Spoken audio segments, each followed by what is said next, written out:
Kwa kawaida, damu hutembea ndani ya mishipa bila kuganda.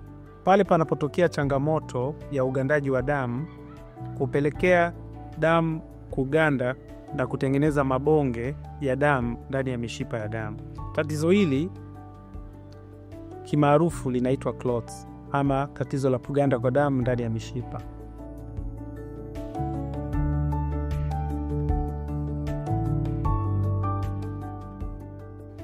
Tatizo la ugandaji wa damu huathiri sehemu mbalimbali za mwili, lakini mara nyingi huathiri zaidi mishipa mikubwa ya damu ambayo inapatikana kwenye miguu ama hata kwenye mikono, na mabonge ya damu huganda kwenye mishipa hii kuzuia damu kurudi kikawaida kwenye moyo. Na wakati mwingine mabonge haya hutembea hadi kwenda kwenye mishipa mikubwa ya moyo na kwenda kwenye mapafu. Sehemu nyingine ambao watu wanaweza wakaathiriwa na tatizo la kuganda kwa damu ni kama vile kwenye ogani za ndani za mwili, lakini hii hukumba watu wachache.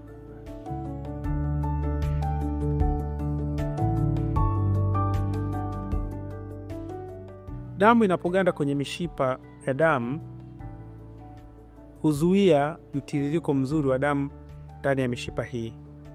Kwa hivyo dalili huwa sehemu ama kiungo kilichoathirika kuvimba, kama ni miguu ama kama ni mikono, kuvimba, maumivu makali, hali ya wekundu, na kama vile bonge lile litakuwa limeenda hadi kwenye mapafu, mtu huweza kuwa na dalili za kushindwa kupumua vizuri, kufua kuuma, kukohoa, hata wakati mwingine kukohoa damu, ama kupoteza hata fahamu.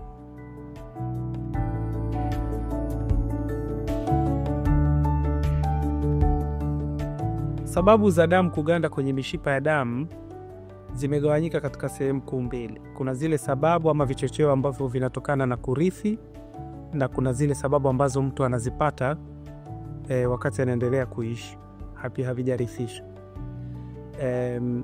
Nikienda kwenye vichocheo ambavyo mtu anavipata ama tunaita acquired, ni kama vile tabia hatarishi kama uvutaji wa sigara, kutokutumia misuli ya miguu kwa muda mrefu, kama vile kukaa kwa muda mrefu ama safari za muda mrefu, hususan zile safari za masaa 4 ama kuendelea. Lakini vile kama mtu ameumia akaekewa watu wanaita hogo, ule mguu umezuiliwa kutumika, mtu anaweza kuwa kwenye hatari ya damu kuganda. Lakini vile kulazwa hospitali kwa muda mrefu kunaweza kukufanya ukapata tatizo la kugandisha damu. Ukitoa sababu hiyo, kuna sababu zile za magonjwa. Kuna baadhi ya magonjwa yanaongeza hatari ya mtu kugandisha kwa damu. Mfano saratani, matatizo ya saratani. Kuna baadhi ya saratani mbalimbali ambazo zinaongeza hatari ya mtu kugandisha kwa damu. Kwa hiyo kuganda kwa damu panaweza pakawa ni dalili ya tatizo nyingine. Lakini vile matumizi ya madawa. Kuna baadhi ya madawa ambayo yanaongeza hatari ya mtu kugandisha damu. Dawa mfano za homoni ambazo wanatumia wanawake ambao wana changamoto ya homoni za kike. Lakini vile dawa za uzazi wa mpango. Kuna baadhi ya dawa za uzazi wa mpango ambazo zinaweza zikapelekea mtu akawa kwenye hatari ya kugandisha damu.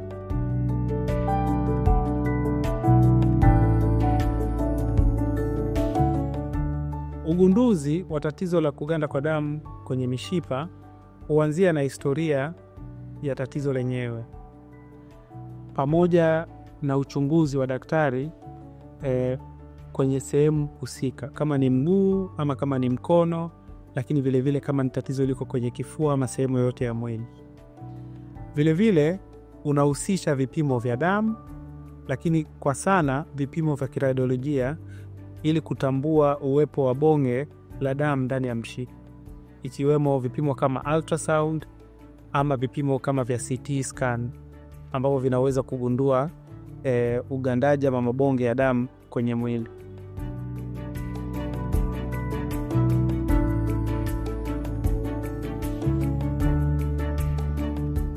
Matibabu ya ugandaji wa damu ndani ya mishipa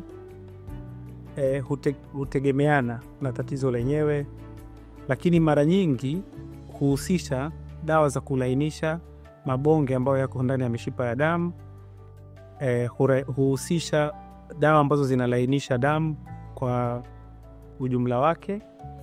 Vile vile soksi maalum, unaweza ukapewa soksi maalum ambazo zinasaidia usafirishaji ama utembeaji wa damu ndani ya mishipa.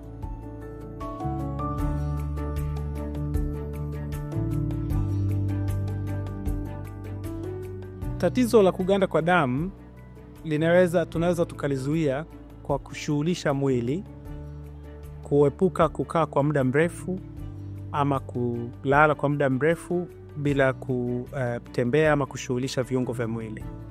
Lakini vile vile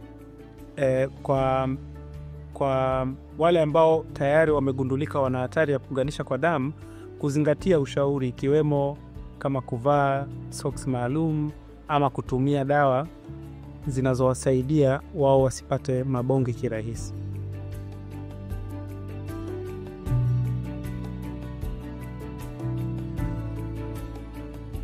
Matibabu ya ugandaji wa damu yanapatikana kwa sehemu kubwa katika vituo mbalimbali vya afya nchini, ikiwemo hospitali binafsi na kliniki maalum za damu kama vile Seronox Africa. Kwa hiyo ni vyema kama mtu anaona na dalili za kugandisha kwa damu kwenye ndani ya mishipa, ni vyema akafika hospitali mapema kwa ajili ya uchunguzi na matibabu stahiki.